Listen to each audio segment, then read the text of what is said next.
Assalamualaikum warahmatullahi wabarakatuh. Perkenalkan, nama saya Nanda Dila Zahratul Humaina dari Prodi Tadris Matematika akan menyampaikan sedikit resume beberapa materi pada PBAK UIN Malang 2021. Selamat menyaksikan.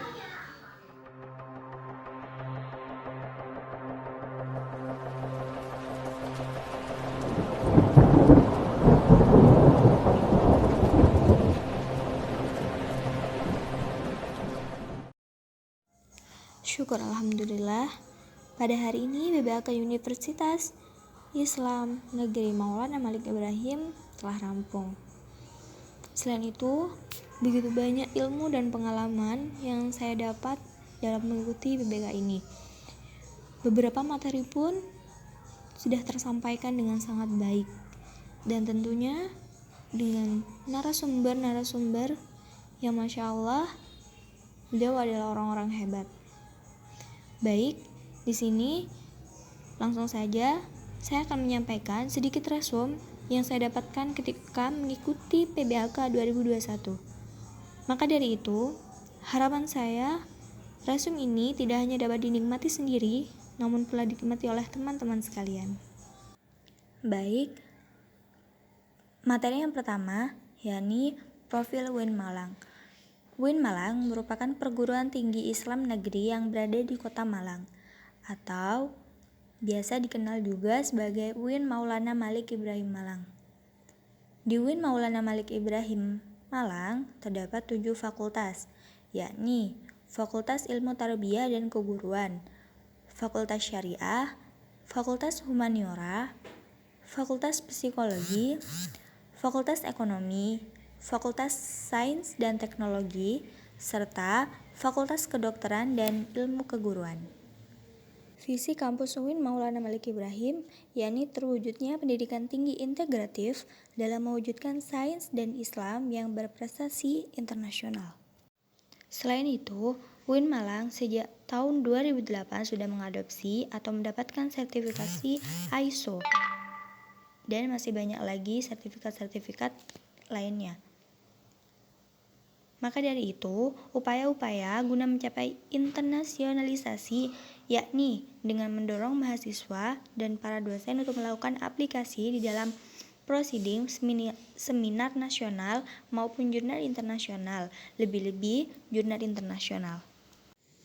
Kini, UIN Maliki sedang berada di tahap pengakuan internasional dan reputasi internasional.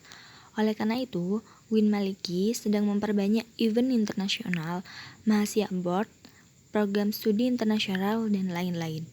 Upaya internasionalisasi dilakukan dengan mendorong para dosen dan mahasiswa untuk membuat jurnal internasional. Mahasiswa diwajibkan untuk research dan mempublish jurnal nasional atau internasional sebagai tugas akhir untuk menaikkan predikat kampus. UIN Malang memadukan pengetahuan umum dan agama untuk membentuk karakter melalui Ma'had Al-Jami'ah selama 1 tahun. UIN Maliki juga memiliki beberapa fasilitas yang menaungi mahasiswanya, seperti lembaga bahasa di mana ada bahasa Inggris, Arab, dan Mandarin, rumah moderasi agama beragama yang membentuk pemuda moderat, cinta bangsa, dan peduli Indonesia tangguh, dan juga perpustakaan yang menyediakan jurnal-jurnal dan karya ilmiah. Perkuliahan berlangsung selama 8 semester dengan 160 sampai 150 SKS dengan penelitian sebagai pengabdian masyarakat dengan mata kuliah profesi, dengan KKN, dengan yudisium hingga akhirnya wisuda. Mata kuliah di UIN Maliki ini dijadikan sebagai pengembangan kepribadian yang merupakan ciri khas UIN Maulana Malik Ibrahim, Malang. Mata kuliah terdiri dari mata kuliah dasar, agama, bahasa, dan filsafat, dengan mata kuliah fakultas yang membedakan antara fakultas dan matkul prodi yang membedakan antar prodi. Peminat kampus UIN Malang mencapai 78.400 mahasiswa dan berhasil lolos sebanyak 3.751 mahasiswa, dan 1 orang berhasil menyisihkan 21 orang lainnya. Begitulah kurang lebih menurut Ibu Wakil Rektor. Baiklah, lanjut ke materi kedua, yakni tentang kita sebagai mahasiswa adalah the best human material. Mahasiswa baru harus mengupayakan diri baik secara mental dan spiritual dalam mengikuti perkuliahan di UIN Malang. Orang-orang yang memiliki mental spiritual memiliki 3 indikator, yakni berpikir ilmiah. Mahasiswa baru harus melandasi pikiran dengan pengetahuan umum dan agama. Kedua, berperilaku islami dengan cara tampil dengan style khas UIN Malang, yakni berpakaian islami dan tidak berambut gondrong serta berbicara sopan dan sebagainya. 3. Menjadi mahasiswa yang kreatif dan terampil dalam masyarakat. UKM adalah wadah untuk memenuhi bakat siswa. Jika akan lulus, mahasiswa dituntut untuk mengumpulkan SKKM, Satuan Kredit Kegiatan Mahasiswa, yang akan dituangkan di SKPII, Surat Keterangan Pendamping Ijazah. Hal ini dapat dari kegiatan non-akademik dengan skor minimal 250 poin. Janganlah menjadi mahasiswa yang sekedar kuliah lalu pulang, namun jadilah mahasiswa yang juga aktif dalam berorganisasi. Kampus menyediakan beasiswa berupa prestasi akademik maupun prestasi non-akademik. Jika ingin menyampaikan aspirasi mahasiswa, bisa menyampaikannya melalui SEMA, DEMA, HMPS, atau HMJ.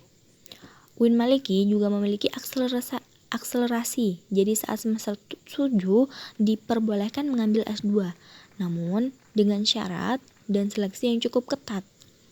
Lulusan UIN Malang tidak hanya sekedar menjadi ustadz atau ahli agama, tetapi juga bisa menjadi yang lainnya.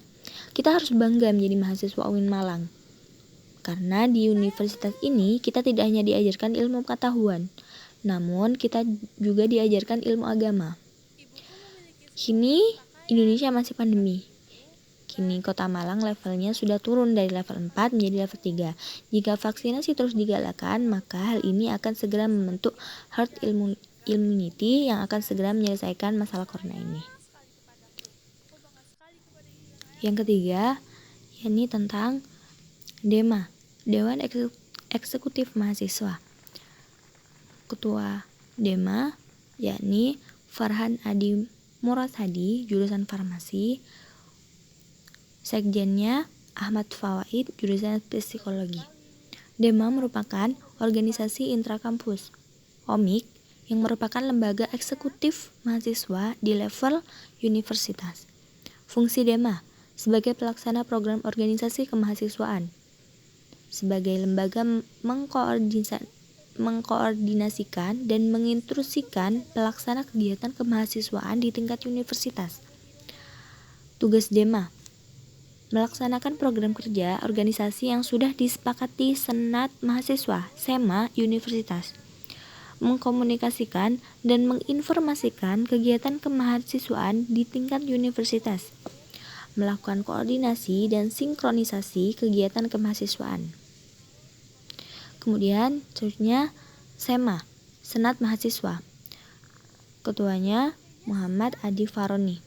SEMA merupakan organisasi mahasiswa UIN Malang yang berperan sebagai lembaga legislatif yang mengkoordinasi DEMA, UKM, dan HMJ. Fungsi SEMA: pertama, advokasi; 2, legislasi; 3, pengawasan; 4, penganggaran. Membantu mahasiswa dalam segala masalah untuk disampaikan kepada pihak terkait. Tugas SEMA: mengawasi dan mengontrol DEMA-U, memberikan persetujuan setiap kegiatan yang akan dilaksanakan oleh DEMA-U, memberikan pengesahan setiap laporan pertanggungjawaban setelah selesai agenda tersebut, memfasilitasi aspirasi mahasiswa UIN Malang dan menyalurkan kepada pihak-pihak yang bersangkutan. Mengawasi setiap kebijakan dan keputusan yang diambil oleh DEMA-U, merancang dan menetapkan peraturan organisasi di UIN Malang, mengesahkan peraturan DEMA-U, menjadikan mitra kerja DEMA-U dalam melaksanakan kebijakan organisasi kemahasiswaan.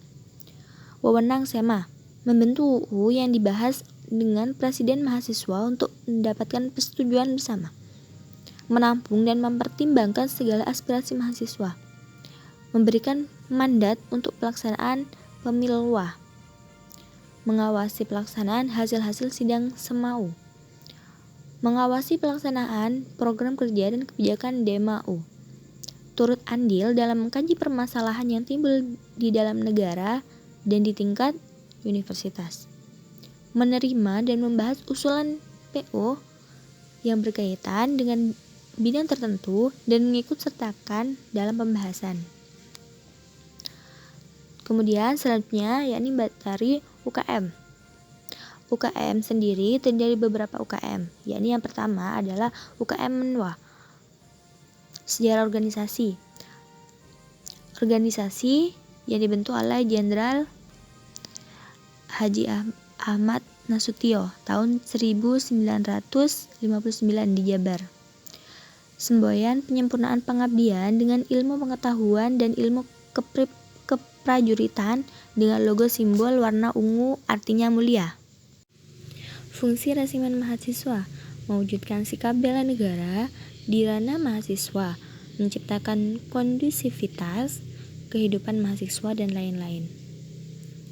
Logonya ada 2, yaitu logo Mahasurya untuk tingkat provinsi dan Wiracaktiyuda untuk tingkat UN Malang.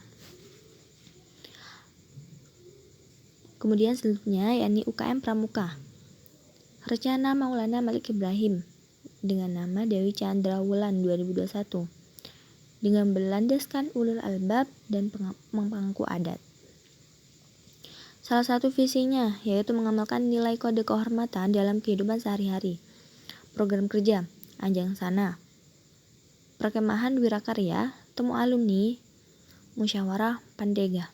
Tugas, rapat kerja, rapat bulanan, rapat internal, bidang, rapat anggota, rapat triwulan, welcome party, logbook, dan memo, dan lain-lain tentunya. Kemudian UKM PMI. PMI bergerak di bidang kemanusiaan, kekeluargaan, dan kemanfaatan. Lambangnya adalah burung Raja Wali.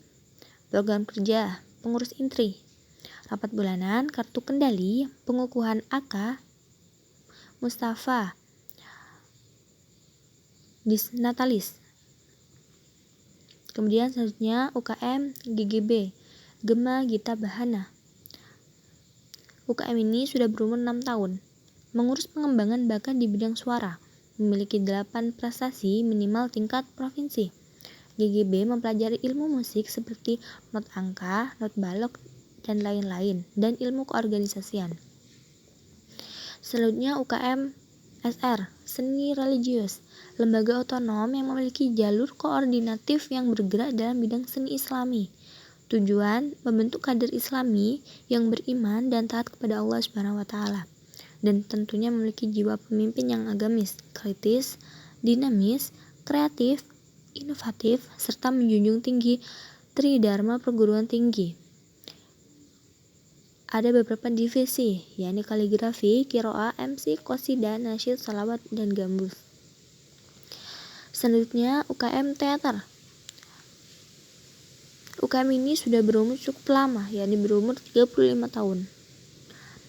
Terdapat beberapa bidang dalam UKM ini, yakni seni musik, tari, sastra, aktor, dan lain-lain. Mungkin itu gambaran sekilas tentang UKM di UIN Malang. Mungkin beberapa ada UKM lain yang tidak bisa saya sebutkan satu-satu, tapi pokoknya itu banyak sekali. Next ke materi berikutnya, yakni tentang kebangkitan bangsa menuju Indonesia tangguh. Beberapa hal dijabarkan oleh narasumber, yakni Bapak Hasanuddin Wahid, M.Hum, beliau adalah anggota DPR RI. Beliau mengungkapkan bahwa 3 kekuatan pengubah dunia adalah kemajuan teknologi, agama, dan pasar. Peran dan peluang UIN bagaimana? Ada 4, yakni arus utama pengembangan teknologi digital, link dan match dengan sektor industri menjadi kekuatan sosio teknopreneur, epicentrum ajaran agama inklusif. Cara bekerja masa depan adalah munculnya jenis pekerjaan baru akibat digitalisasi dan otomatisasi. Cara menjadi generasi unggul yakni keagungan moral dan spiritual. Gandrung ilmu pengetahuan memiliki digital quotient, kesolehan atau peduli sosial. Baik, mari kita lanjut ke materi berikutnya, yakni mewujudkan generasi muslim moderat dan peduli bangsa menuju Indonesia tangguh. Jadi, ada dua arus besar dalam Islam, yakni Sunni dan Syi'i Islam. Sudah terjadi beberapa social labeling seperti Islam liberal, sekunder, pragmatis, modernis, tradisionalis, fundamentalis, dan lain sebagainya. Label kontemporer adalah Islam moderat dan Islam Nusantara. Apa itu moderasi dalam Islam? Moderasi itu secara bahasa adalah wasatiyah, yang berarti jalan tengah. Secara terminologis, pemahaman praktek keagamaan yang menjunjung tinggi kesetaraan, keberagaman, toleransi dengan berpijak pada prinsip tawazun antara resiko atau logika, teksta, konteks. Kenapa moderasi penting di Indonesia? Karakter Islam sebagai agama rahmatan lil alamin yang menjunjung tinggi keadaban Islam dan harmoni inter dan antar penduduk agama. Historis Islam di Indonesia. 3. Karakter masyarakat Indonesia yang lekat dengan kesatuan dan harmoni. 4. Ideologi bangsa, Pancasila dan moto Bhinneka Tunggal Ika. Peran mahasiswa UIN Malang. Mahasiswa harus menerangkan diri sebagai agent of change dalam menguatkan dan mendesiminasi agenda moderasi. 2. Mahasiswa harus mengedepankan kepentingan kebangsaan dan keagamaan yang sesuai dengan prinsip moderasi. 3. Mahasiswa UIN harus cerdas akademik, religius, dan berkebinekaan. Mungkin itu saja dari saya. Assalamualaikum warahmatullahi wabarakatuh.